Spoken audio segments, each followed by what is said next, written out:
I'm Vin. I'm Sori. And this is Saviour Machine by the band Legion.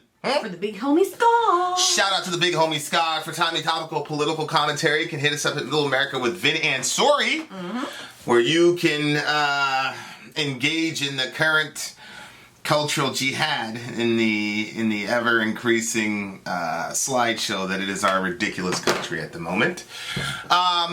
Also, there are multiple ways to get your song reviewed. Dear listener, my favorite way is the community option. $1 to gets you in at Patreon, where you will meet the amazing Leah, the mighty Ian, I don't know the adjective, my buddy Kellen Dross, Christopher Cole.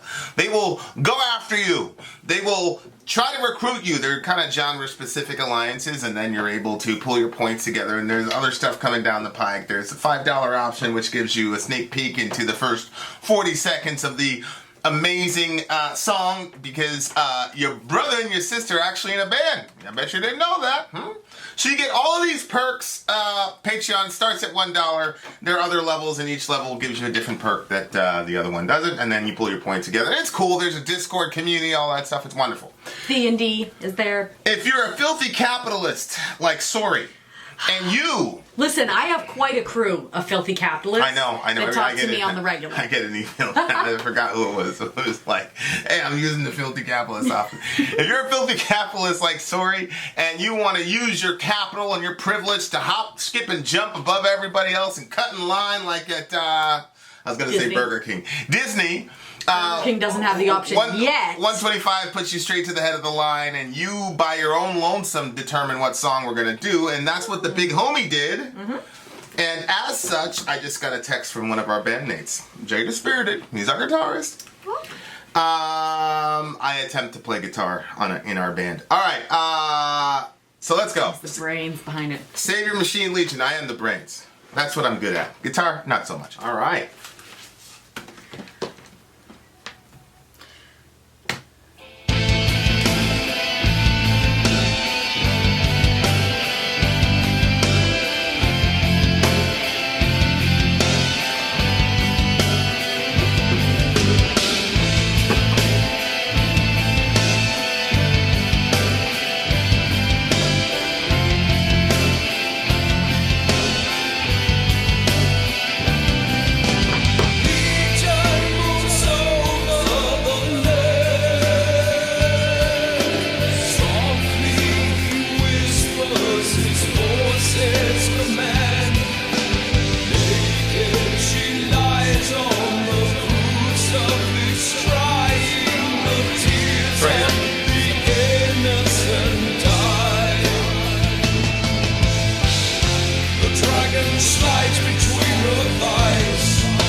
I liked that. That's good. These guys have to be a Christian band. That's my assumption. Saviour Machine is an American Gothic Christian metal band that formed in 1980. Okay, you know what? Usually anything Christian I do not like. I know. I'm always like, ooh, and I feel bad for the people that request them because I have to be negative about it, because I am negative about it. But this was really good. I really liked his vocals. Like, why are you looking at me like that? I'm in one of those moods where I just want to have a bunch of attention from Vin, so I'm liable to do more crazy things just so I'll get that attention. Bad messaging. Don't do that. Well, it's funny because I'm currently reading a book right now called This Present Darkness, when Sori taps out and goes to bed at 3 o'clock. Yeah. She's a lightweight. Me and the baby need our rest. You guys, some people are like thinking that... Brian just messaged me. Thank you for having our video blocked. Brian. You bitch. Some people are like confused because I keep mentioning that we're having a baby. We already had that other baby. He's over a year old. Right. And we have another one on the way. Sadocked. That's what's happening there. Sadocked. Although I'm glad I'm not the mother of legions like in this song. Well, I don't think it's the mother of Legion. It said... I think it was saying... No, Legion starts out. Legion moves over the land. Pretty sure they were chanting Mother of Legions. Where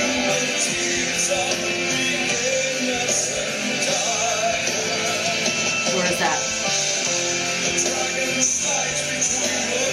Yep. After this first verse. Really?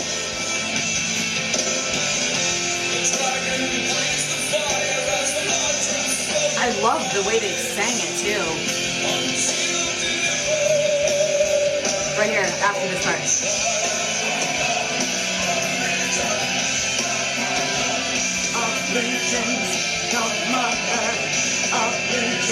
Oh, okay. Yeah. What would you do without me? So These reviews would be so boring. Happy. That's what I would do without you. I'd be happy. You wouldn't have had your sandwich this morning. I'd be a lot more productive too. I woke you up. Wake up. Wake up.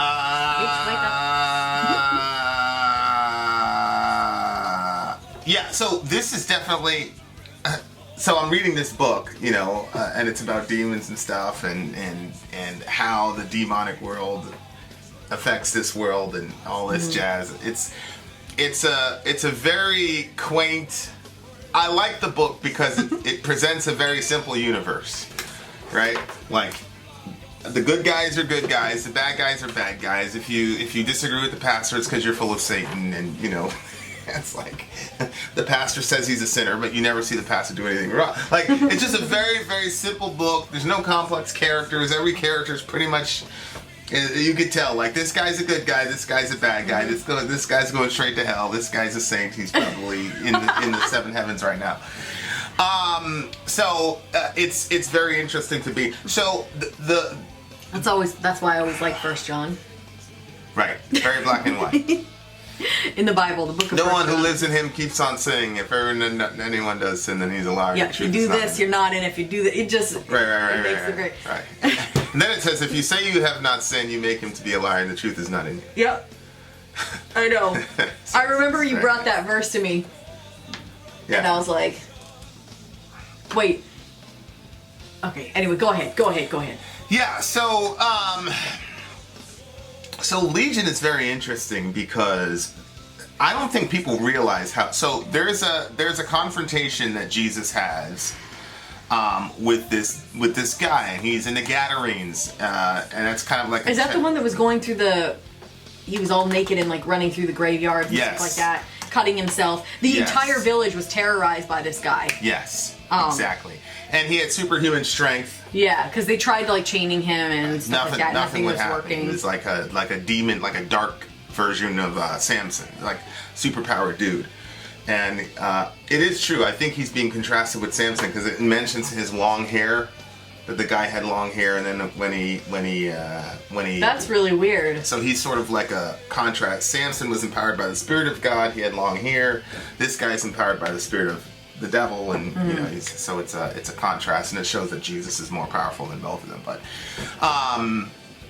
That's a bonus for you. You've Yeah. heard that story a million times. You've never thought of that before. It's true. I never did. That's an exclusive. I've never said did. that. So Jesus confronts Glad I was here. So I everybody's heard it before you. everybody's scared to death of this demon possessed guy, and because Jesus is the original gangster. He just rolled up on the guy and goes, "Hey, what's up? What's your name?" And so Jesus is speaking past the guy into the demon, and Jesus says, "What is your name?" And it says, "He, singular, replied, My name is Legion, for we are many." That's pretty creepy. So the guy had a multitude of demons. I always feel like his voice, you could hear it. Yeah. The guy had a multitude of demons in him, and we're at a fireside, and because we said that we had an experience with demonic activity. Yeah, I know that. And keeps asking. people kept asking us to do it, and for whatever reason, we never sat down and told the whole story. And I think it's good, because I think people are intrigued. They're like drawn to that type of darkness too much, I think. Yes, I agree with you, but I feel like the person that's asking isn't asking for dark curiosity. I feel like there's another reason. Maybe I should tell them to email me. Yeah. Well, yeah. I mean, yeah. So that tells me a lot about the demonic world, because a legion was that's a Roman military term. Mm-hmm. Isn't it mean 1,000? I'm not sure. How many soldiers are in a legion? So that's really interesting, because what that means is that demons can contextualize to their environment and to the people that they're talking about. Mm-hmm. And so 6,000, subhanAllah. 6,000 soldiers. Well, I think the other thing too. So I don't think this guy had 6,000 demons in him, but he could have said, well, each legion had between 4,000 and 6,000 soldiers. He could have said, we're 4,000, for we are men, or something like that, but he specifically used militant terms. Well, Roman militant terms, mm-hmm. That's the thing. So, which is pretty crazy, because honestly, he was keeping an entire village held hostage to his behavior. Right. So that's just a very, very fascinating look into the world of these.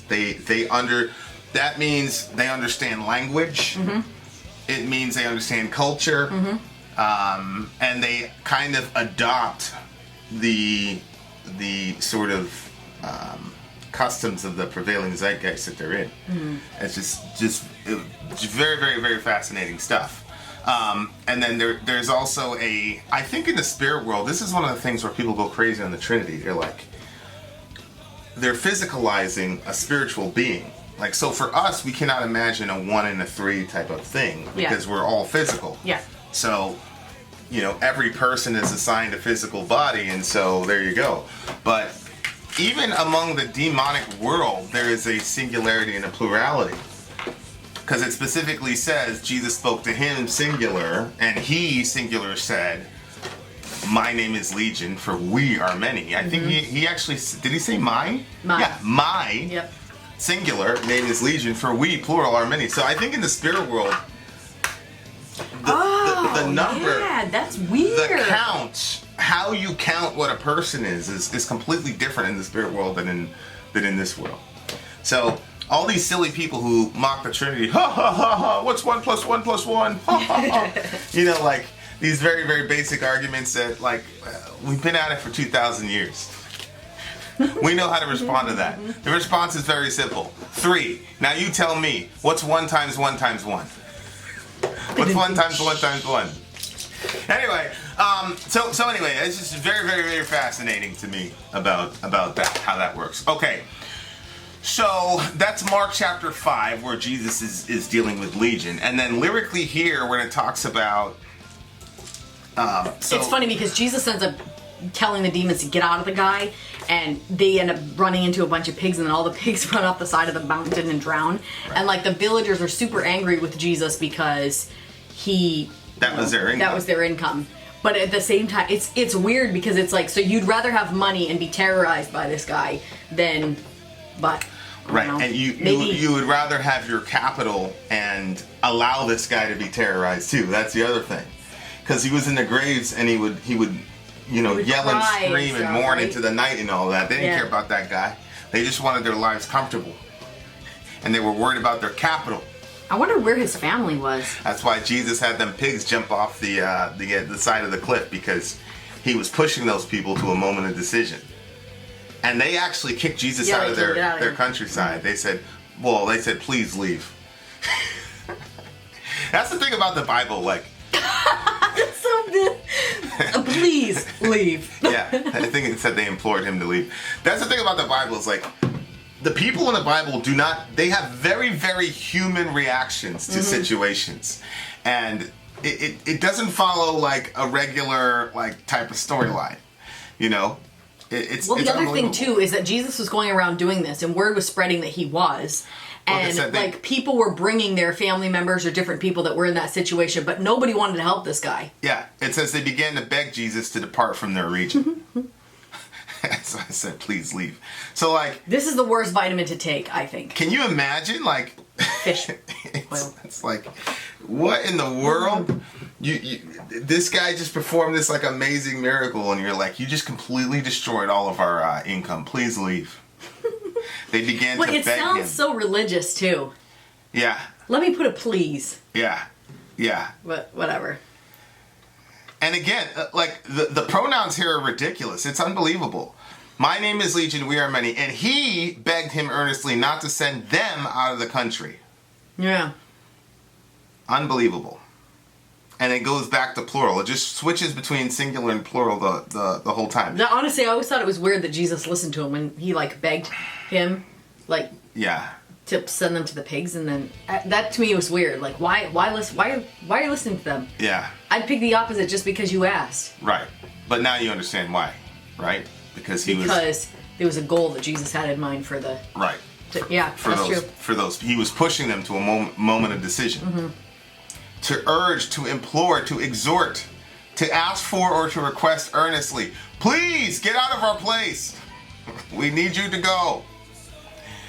See, to ask for something earnestly and with propriety. Mm-hmm. See, so they were being respectful when they were saying, "Please get the hell out of our land because you just destroyed our cash crop." Mm-hmm. They knew how to ask for what they wanted, but they never asked him to help this man, even though he was mourning like that and cutting himself. That's sad. Yeah, That's really it just sad. shows you what their priorities were. You know, and their priorities were not there. I mean, that story has a lot of implications for modern America. I'll tell you what. Okay, and then the next thing in the lyrics is the. So is she birthing?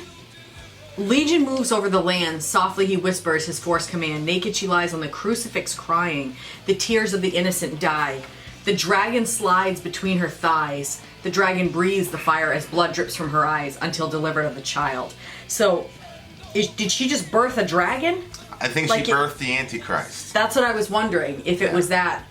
Yeah. Remember there's that thing in Revelation where Yeah, somebody like it's this... an inversion of Revelation 12. Yeah. There's a woman that was, her child was to rule the nations. Yeah, but I 12. thought that something like snatched her away before the dragon could consume her child. Yeah, it says, the dragon saw that he'd been thrown down to earth. He pursued the woman who had given birth to the male child. But the woman was given 2 wings of a dove, yada, yada, yada. And then it says, the serpent poured out water out of his mouth after the woman to sweep her away with a flood. But the earth came to help the help of the woman and opened up and swallowed them and yada, yada, yada. So do you think that that's what they're depicting here? The dragon that slides between her thighs and the dragon breathes the fire? Do you think that dragon is waiting? It's an inversion. As blood drips from her eyes until delivered of the child. Do you think that the dragon was trying to get the child here? Well, I think it's an inversion because in Revelation 12, you have a pregnant woman crying out in birth pains in the agony of giving birth, and another side appeared in heaven. Behold, a great red dragon with 7 heads and 10 horns, and on his head 7 diadems. His tail swept down a third of the stars cast into the earth. And the dragon stood before the woman who was about to give birth, so that when she bore her child, he might devour it. Yeah. So when the Messiah is being born, the dragon was waiting to devour the child and it didn't work, obviously. So now this happens, and there's some, satanic sort of ritual. But in this particular situation, the dragon is basically impregnating this woman so that she can give birth to a child, and that would be the Antichrist, because then the next line is all the leaders of the nation follow single file to follow this guy. So it's inverting Revelation 12, because all Satan can do is copy what God does. Like even these satanic bands, like, no disrespect, but all they can do is refer to the Bible. They don't come up with anything original. This is a Christian band. Right. So, what? He's using the principle of inversion that Satanists use all the time for, their thing. So in Revelation 12, the Messiah is born from a woman, and then the dragon was there to try to devour him. And so the idea is that the dragon gets the idea for his child because of what he saw happen in Revelation 12, basically. Okay, and why are you saying that this is not a depiction of Revelation? Because why are you saying he's impregnating her? The dragon copulates with the woman. Because it says he slides between her thighs, that's what you're getting? Like, I thought he was he went there to wait for the child to be born. No, she's naked, she's lying on a crucifix. So obviously that's some satanic ritual. The naked woman on a crucifix. Okay. And then he slides between her thighs, and then all the leaders of the nations follow single file to face the beast in all its ecstasy. So the beast, that would be Revelation 13. So this verse, the first verse is an inversion of Revelation 12. And then Revelation 13, you have the beast, who most people believe is the Antichrist in Revelation. Yeah, but who's the she that's drinking the blood of the prophets? That would be the whore of Babylon. Yeah, I know, but that's a different person than up here? Between her legs, they crawl in torment? I think the whore of Babylon is the woman that gives birth to the Antichrist. So, Mike, the traditional Catholic interpretation of this is that this is Mary, obviously, right? Yeah. And the interpretation that I actually go with is not Mary; it's the covenant community that gave birth to the Saviour. It's the nation of Israel, or the covenant community. So I don't think it's a specific woman. I think it's an entire nation. And nations all through the Old and New Testament are characterized in the feminine for good or evil.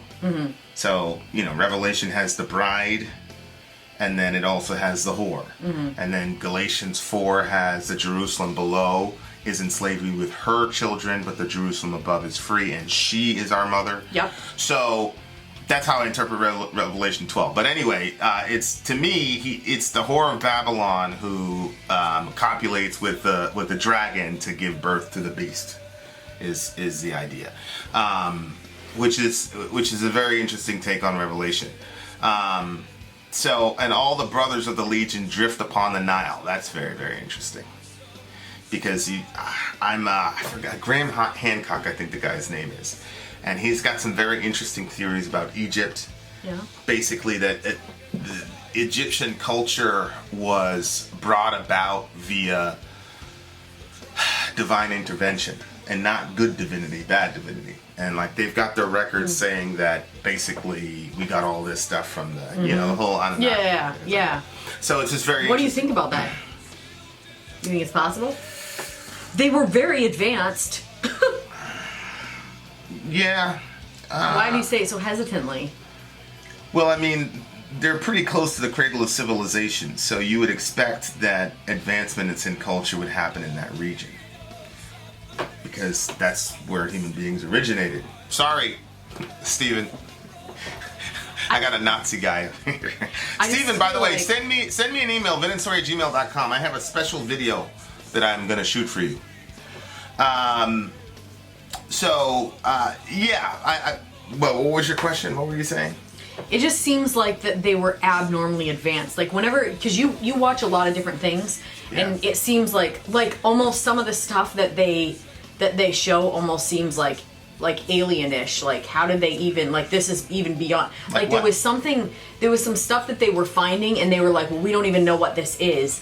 Now, I'm not going to be able to give you the details. I just remember, it was and then, I mean, even as basic as the pyramids, the pyramids have been standing for so long, and they're so well made, and the fact that they were able to do that back at that time seems holy moly.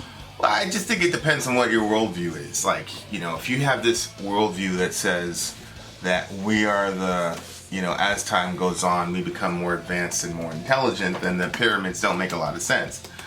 But if you come from the worldview that we were always created in the image of God and all of us are pretty much the same, then it makes a lot of sense to me. Yeah, I think it was like there was something. I don't know. There's a lot of really don't mythology about how advanced the Egyptians were as well. So you have to be careful. Okay, about that. well, yeah, it was probably something that was playing like during the night when you were watching it, and I like woke up and saw part of it. So Yeah.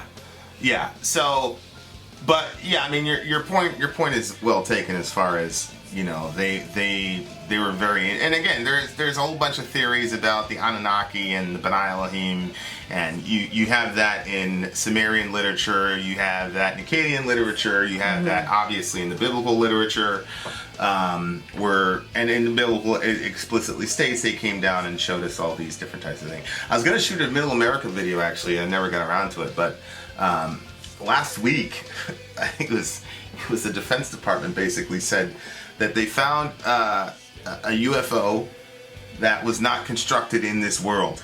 Like, that was like the quote. Like, it's pretty crazy. And I didn't shoot the video on it, and I meant to, because I was like, holy crap, how is that not front page on everything? But Tucker Carlson reported on it, and like, yeah, it was pretty ridiculous. It was like the craft not of this world or something like that. Yeah, it was pretty ridiculous. what made them think it wasn't of this world? Well, I Made of materials we haven't think- seen before? yeah. Or? The strangest year in the lifetime of anyone still breathing, 2020, but it could get even stranger. It turns out that chaos here on Earth has not brought an end to unusual sights above us in the sky. Last week in California, an eyewitness observed about 100 small white orbs hovering above. Were they balloons? That's not the video though. There's an I actually saved the video. Actually, let me see. On your computer or Yeah, mine? on my computer. This review is taking a very, very strange Turn. turn. Slipknot Tucker. There you go. Let's see. Here it is, right here. I think. To Fox News Alert, there are new Here it findings is. tonight in the search for extraterrestrial life.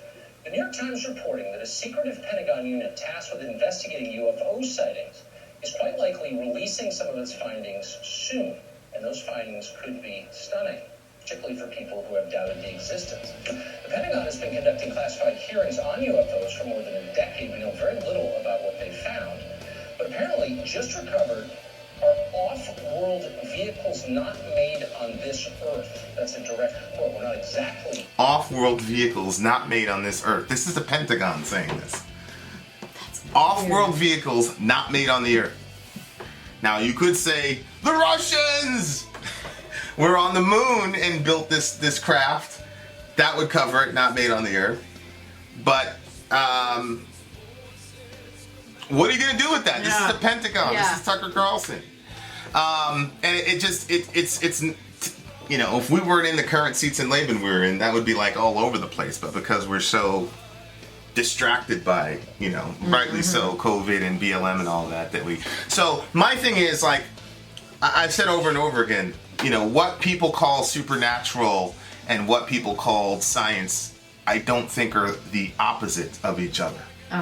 People always try to like make them into opposing ideologies. Yeah. But I don't think that they're, you know, if you're an ancient Near Eastern person and you saw a flying spacecraft and a being came down from a flying spacecraft, you'd call him a god and you'd say that he's, you know, he's in a chariot of fire or whatever. And is there? That's really interesting. Yeah. Depending on how you look at things, whether you look at things naturally or you look at things supernaturally, will depend on how you're going to interpret the exact same thing. Yeah.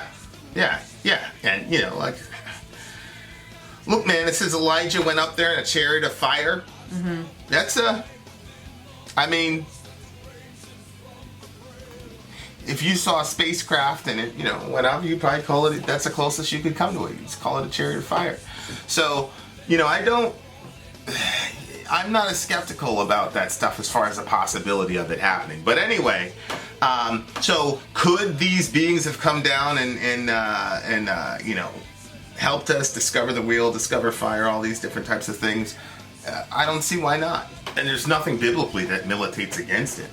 Mm-hmm. The Bible's an ancient Near Eastern doctrine, and God, I don't think God would care about explaining to Elisha that his buddy Elijah was taken off in some spacecraft. Yeah. I mean, why yeah, would no, God, I mean, I hear what you're why saying. would God go out of his way to explain that to him? There'd be no reason to. Mm-hmm. Like, oh, it's a chariot of fire, sure. It would just waste a bunch of... Yeah, I was actually thinking about that the other day, like how many things that Jesus probably just like avoided saying to put in the Bible, because everything that's in there, like people want to try to argue about everything. Yeah. So it's like... Well, it's like I always say, we can't get Genesis 1:26 down. Right. It's like, figure out Genesis 1:26 and then I can talk to you about, interplanetary travel and different dimensions and all this crap. You know what I mean? Like... Should I fix it? Looks like it's kind of cutting off our heads. I think it's okay. I think it's fine. Okay.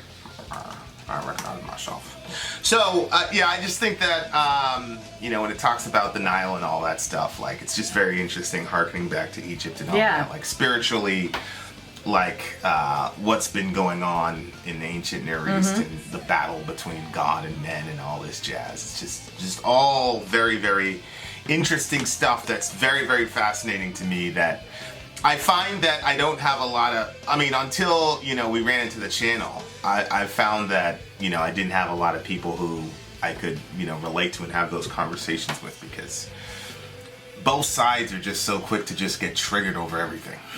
Like the Christian side is like, what are you saying? Like they get so I don't know if intimidated is a word, but they're not fans of science. Let me say it that way. And they're they bought into the hype that there's some sort of contradiction between science and faith and all that, and then so anyway, just really, really good stuff.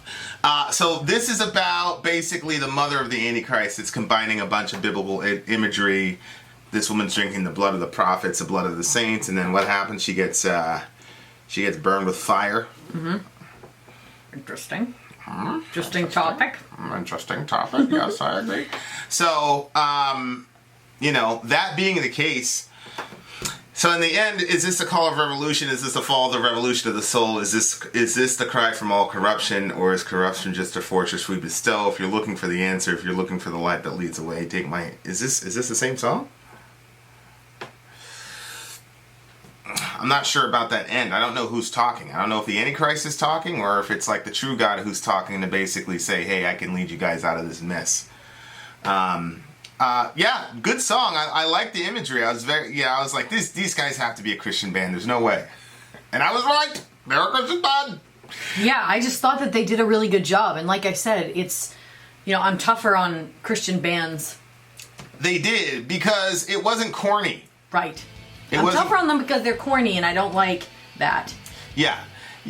They were not a corny group, and I really appreciated that. They did a very, very good job. And I've never heard of these guys before. Yeah. Have you heard of Saviour Machine? No. Yeah. So shout out to Saviour Machine. And it's weird because we were saying, like, remember we were going to do like Christian, like, I don't know if it was Christian Week or some, we were going back to Christian. We did. Was a whole we did do Christian Week. Yeah. And these people never came up. No, Saviour Machine never came up. And it should have. They should have. I agree. What do you get the song? A 9.8. 9.6. There you are, dear listener. Thank you, Scott. Vin out. Sori out. Gone. Don't follow the Antichrist. Nope.